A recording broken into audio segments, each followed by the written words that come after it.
जादुई पंछी। एक बार की बात है, एक घने जंगल के बीच बसे एक छोटे से गांव में लिली नाम की एक युवती रहती थी। वह अपनी दयालुता और छोटे बड़े सभी प्राणियों के प्रति अपने प्रेम के लिए जानी जाती थी। उसने अपना अधिकांश समय जंगल में भटकने, उसके रहस्यों को जानने और प्रकृति की सुंदरता को निहारने में बिताया। एक दिन जंगल में भटकते हुए लिली को एक घायल पंछी जमीन पर पड़ा मिला। उसने सावधानी से उठाया और वापस अपनी कुटिया में ले गई। उसने चिड़िया के घावों की मरहम पट्टी की और उसकी देखभाल कर उसे फिर से स्वस्थ कर दिया। दिन हफ्तों में बदल गए और पक्षी लिली की देखरेख में और मजबूत होता गया। वह अपने दैनिक दिनचर्या के बारे में जानने के दौरान उसके कंधे पर बैठ जाती थी और वे एक दूसरे से घंटों बातें करते थे।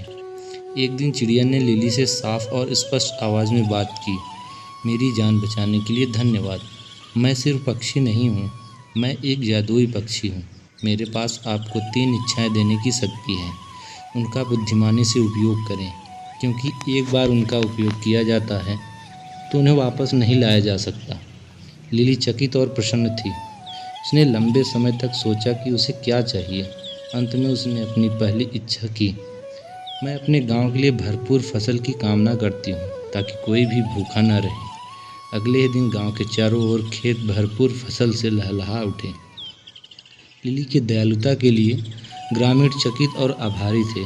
अपनी दूसरी इच्छा के लिए लिली ने सभी प्राणियों की भाषा को समझने की क्षमता की कामना की, ठीक उसी तरह जैसे वह अन्य पक्षियों की चहचहाहट, मधुमक्खियों की भनभनाहट और पत्तों की सरसराहट को समझ सकती थी। जहाँ तक उसकी तीसरी इच्छा का सवाल है, लिली ने बहुत देर तक सोचा कि क्या चाहती है। अंत में उसने अपनी इच्छा व्यक्त की। मैं हमेशा प्यार और खुशी से घिरी रहना चाहती हूँ। और ऐसा ही था। लिली ने अपना शेष जीवन प्रेम और प्रसन्नता से घिरा हुआ बिताया। उसने जंगल का पता लगाना और ज़रूरतमंद लोगों की मदद करना जारी रखा। और यद्यपि उसने कभी कोई दूसरी इच्छा नहीं की, वह जानती थी कि जादुई चिड़िया हमेशा उस पर नज़र रख रही थी, उसकी इच्छाओं को पूरा करने के लिए तैयार थी।